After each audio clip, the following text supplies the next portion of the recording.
We continue now at the top of Daf Yomi Aleph and Meseches Megillah. This is Megillah Daf 10a. The Mishnah over here continues that when it comes to Shiloh, yesh achareh heter. There's a heter after it was destroyed. As Rashi over here says, yesh achareh heter keshachorva Shiloh hutru habamos. When Shiloh was destroyed, so bamos became permitted. Individuals were allowed to build their own mizbeachs and bring karbanos on those mizbeachs after Shiloh was destroyed. Kidamin Meseches Vachim. That's what it says in Meseches Vachim. It says kilo vasam arato el hamenucha. It says you haven't come yet to the menucha. What's the menucha? Zu Shiloh. That refers to Mishkan Shiloh. Shenachu milichbosh. That was the point in time when they rested from conquering the land. And then the pasuk says viel hanachla. You haven't come yet to the inheritance. Zu Yerushalayim. That's a reference to Yerushalayim.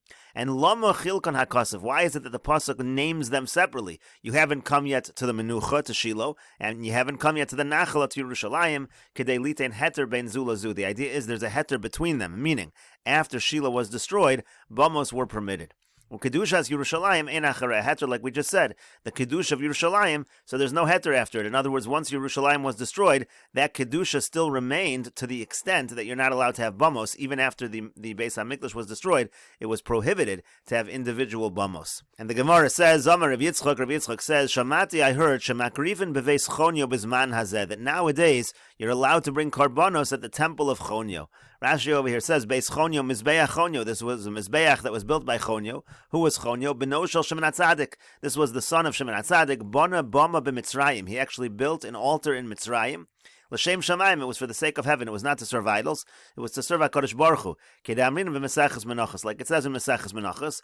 And so Rabbi Yitzchak is saying, Bizman hazeh, when there's no Beis HaMikdash, there's nothing wrong with bringing karbanos at Beis Chonyo. And so the Gemara now explains, Kosavar, he holds, Beis Chonyo lav Beis Avodah Zarah. That Beis Chonyo was not meant for serving Avodah Zarah. Rashi over here says, Kosavar di'ikol aman damar hasam shabona l'shem Avodah Zarah. There is an opinion over there that it was built for the purpose of idol worship. Obviously this, Rabbi Yitzchak, who heard otherwise, it must not be a Beis Avodah Zarah. Ve'kosavar, he also holds kedusha rishona kidsha l'shaita velo kidsha liyasid lavo. That kedusha that was there, meaning the kedusha of the Beis HaMikdash, was only temporary. It's not for future times. It doesn't continue. As Rashi over here says, ve'kosavar kedusha sheneskadsha Yerushalayim. That kedusha that Yerushalayim had when the Beis HaMikdash was built, eino kedusha liolam. It's not forever. Umishacharven, once Yerushalayim is destroyed, once the Beis HaMikdash is destroyed, hotru habamos. So it means the bamos, the altars are permitted. In other words, when the Beis HaMikdash is destroyed, there's no more Kedusha, and therefore the bamos are permitted. And the Gemara continues, Dechsiv, as the Pasuk says, it says, you haven't come yet to the Menucha and the Nachla. As we said in Rashi before, Menucha zu Shiloh, Nachla zu Yerushalayim. Menucha refers to Shiloh, Nachla refers to Yerushalayim. Makish Nachla Menucha. So the Gemara says we should compare Yerushalayim to Shiloh. Ma Menucha yesh achareh heter, just like by Menucha, meaning by Shiloh, after it's destroyed, there's a heter. Af nachala, so too when it comes to nachala, yesh achareh heter. There's a heter afterwards once the Beis HaMikdash is destroyed. Again, there's no kedusha l'asad lavo. You're allowed to be makriv on bamos. So Amru lei, so they said to him, meaning they said to Rabbi Yitzchak, Amrit, did you say this? Did you actually say this is true, that you can bring karbanos b'veis chonyo? Amar lu lo, so he said to them, no, I never said that.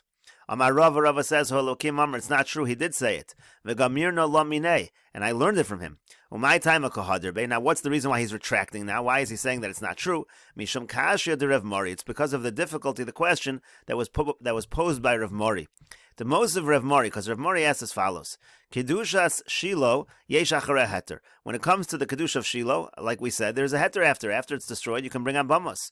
Kedushas Yerushalayim ein achareh heter. But when it comes to the kedusha of Yerushalayim, there is no heter afterwards. In other words, this was a brisa that Rav Mori brought, and it says beferish that the kedusha of Yerushalayim, once Yerushalayim is destroyed, there is no heter bamos. And further we learned in the Mishnah. The Mishnah says, Mishabol Yerushalayim, from the time that they came to Yerushalayim, Nesru habamos, it was not permitted anymore to use bamos. V'lo haya lahem od heter, there was no more heter. V'hi haisel nachala, and this was considered the nachala. This was the nachala that's mentioned in the pasuk.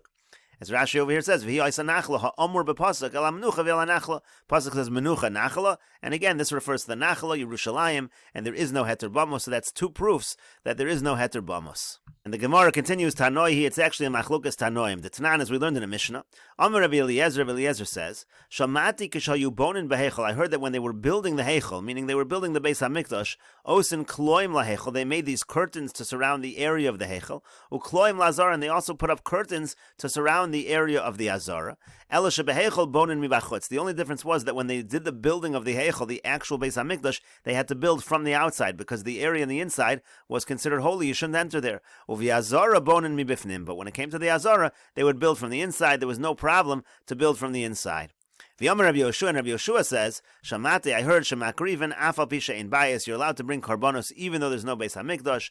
Ochlin Kodshe Kodshim, Afal Pisha in Koloim, we can eat Kodshe Kodshim in that area even though there are no curtains, even though there's no Beis Hamikdash. Kodshim Kalim and Meiser Sheni, same thing when it comes to Kodshim Kalim and Meiser Sheni, which are supposed to be eaten within Yerushalayim. Afal Pisha in Choma, even though there's no wall of Yerushalayim anymore, you're still allowed to eat in that area. Mivnei Shekadusha Rishona Kidsha L'Shaita, V'Kidsha Liyasid Lavo, because the original Kedusha was there at that time, and it continues into the future, even after the Beis HaMikdash is destroyed. So Rabbi Yoshua is saying clearly the Kedusha is La'asid Lavo, and that Bamos would be a problem. And the Gemara assumes Mechlal, that seems to imply the Rebbe Elazar Savar Lo Kitcha Liyasid Lavo. The Rebbe Elazar holds there is no Kedusha Liyasid Lavo. What's Rabbi Eliezer and Rabbi Yoshua arguing about? They're arguing about this exact issue. And Rashi over here explains, Kiloim Lahechel, again, they built these curtains when they were building the Hechel. Kasalka Daituch B'mokom Chomos Hechel. Right now we think what it means is, in the area where they were going to put up the walls of the Hechel, Mizbeach Haboni Be'azara Korya Shepesach Ol Moed, because that's the whole point. When you build the Mizbeach in the courtyard, it's at the entrance of the Ol Moed. Now, without having an entrance, you're not allowed to bring karbonos. They wanted to be able to bring karbonos before the Beis Hamikdash was finished. They were already bringing karbonos at the times that they arrived in the days of Koresh. That's what it says in Sefer Ezra. The actual Beis Hamikdash was finished, but they were already bringing karbonos beforehand. So in other words, the way we're understanding Rabbi Eliezer at this point is that the building of the kloim for the Hechel and the kloim for the Azara was in order to allow you to bring karbonos even though there's no Beis HaMikdash. And bonin mibachutz, it said that by the Hechel they built from the outside. Shayu hakloim perusim lifnim me'ove hachoma shelo yikonsu habonim lasoch ha'Hechel. In other words, the curtains were a little bit from within where they were going to build the wall. It was like more towards the inside. That way the people building the wall wouldn't actually enter into the Hechel.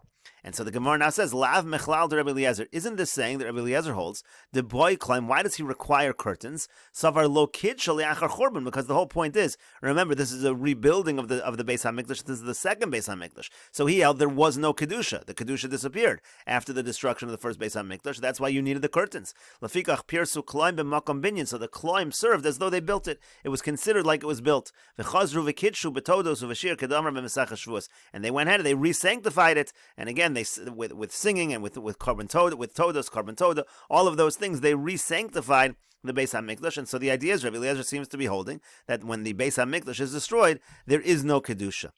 And so the Gemara now says, Amar le Ravina le Ravashi. So Ravina said to Ravashi, Mimai, how do you know that's what's going on over here between Rabbi Eliezer and Rabbi Yoshua? Rabbi Yoshua, again, is clear. He's saying, Kedusha Rishona Kitchel Shaita V'Kitchel Le'asad Lavo. But how do you know that Rabbi Eliezer really argues with that point?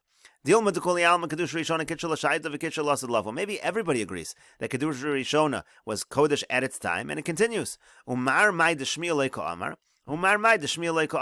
each one was just saying over something that he heard. They're not even arguing at all. And so the Gemara says, so then you'll say, so what's the purpose of the kloim? Up until now, we're understanding that the purpose of the kloim of the curtains is in order, it says, if you started building the Beis HaMikdash, as if it's built, and therefore creates a certain Kedusha. But if the point is just that this is just something they did, and there's no halachic difference, because the Kedusha is already there according to everybody, so what's the purpose of them? So the Gemara says it could just be Litzniusa B'Alma. Rabbi Eliezer was just reporting they made curtains. It was just for privacy. It was for nothing else. There was no halachic reason for it. And that's all. It was just Litzniusa B'Alma. And maybe everybody agrees Kedusha Rishon and Kitcha L'Shaita, V'Kitcha L'Asad Lavo. And that would mean, again, that Bamos would not be permitted even though the Beis HaMikdash is destroyed. And so the Gemara says, Elaki Hani Tanai. The Gemara says, you're right. Rather, there's a different machlokas Tanoim that we can understand as arguing about this point. And the Gemara says, Tanya, as we learned in a Bryce. So, Amar Rabbi Yishmael Rabbi Yossi. Rabbi Yishmael Rabbi Yossi says, Loma Manu Chachamim Eselu. Why did the Chachamim count only these cities? Rashi over here says, As Elo Ayaros Nimnu Beperik Basra de Erchen. These are a bunch of cities that are counted in the last parak of Erchen. Linyan Batei Orechoma Lomar Shayimukafas Choma Miyamosi Yoshua Binun. It's in terms of the halachos of Batei Orechoma, that's houses that are in walled cities. So it lists a bunch of cities that were surrounded by walls since the time of Yoshua ben Nun. Ve'ein sham yoser mitisha. There's nothing more than 9 of them. So the Bryce is asking, why do they count these? Shekesha alu b'nei hagola, because when those that came up from the exile, again from the destruction of the first Beis Hamikdash, they came back for the second Beis Hamikdash. Matzu eselu v'kitchum. They found these particular cities and they sanctified them. They made them holy. But the first ones, all of those first cities, the kedusha of them became batal once the land was destroyed. Once the first Beis Hamikdash was destroyed, they were batal. So what do you see from this brisa? Alma kasari, you see that this brisa holds kedusha rishon and kitchel l'shaita v'lo kitchel asid lavo. It's exactly what we're saying, that the original kedusha was there, and then once Yerushalayim was destroyed, the Beis Hamikdash was destroyed, the kedusha was gone, and so that's why they came back up. When they came back up from the exile, so they re-sanctified certain particular cities, but it wasn't automatic that the original cities all had the kedusha. The Gemara says, "Uraminu." Now we have a contradiction to that. Amar Rabbi Yishmael b'Rabbi Yossi. Rabbi Yishmael b'Rabbi Yossi says, now this is the same Rabbi Yishmael b'Rabbi Yossi that we quoted in this brisa. Rabbi Yishmael b'Rabbi Yossi, the Gemara is now asking it as a contradiction. It says, "V'chi elu bilvad hayu." Were these the only cities? V'alo kvar nemar. Doesn't the pasuk say Shishim ir kol chevel argov? It talks about 60 cities. Uchsiv, and it says Kol elu orim bitzuros choma gavo. It says they all had walls. There were many cities that were walled from the times of Yoshua ben Nun. Why are we only listing again several cities in Meseches Erchim? Elalama manu chacham meselu. So the same question as the other brisa. Why did the chachamim count these particular ones? Shekesha'alu b'nei hagola matzu elu v'kitshum. It says when the people from the exile came out, they found these ones and they sanctified them. Rashi over here says, "Uraminu maskana demil sehu." This is actually the maskana, the conclusion of what we're trying to bring. The Amar Lael Hani Tanoi Pligi Bekitcha V'Lo Kitcha, because we're saying that there's a machlokas tanoim of whether the kedusha is l'shaita l'asad or not, and by answering up this contradiction, we're going to be able to explain how it's a machlokas tanoim. And so the Gemara first asks, Kitchum, does it really make sense to say that they found these particular cities and they sanctified them? And we'll continue with this discussion in the next video on Daf Yud Amud Beis.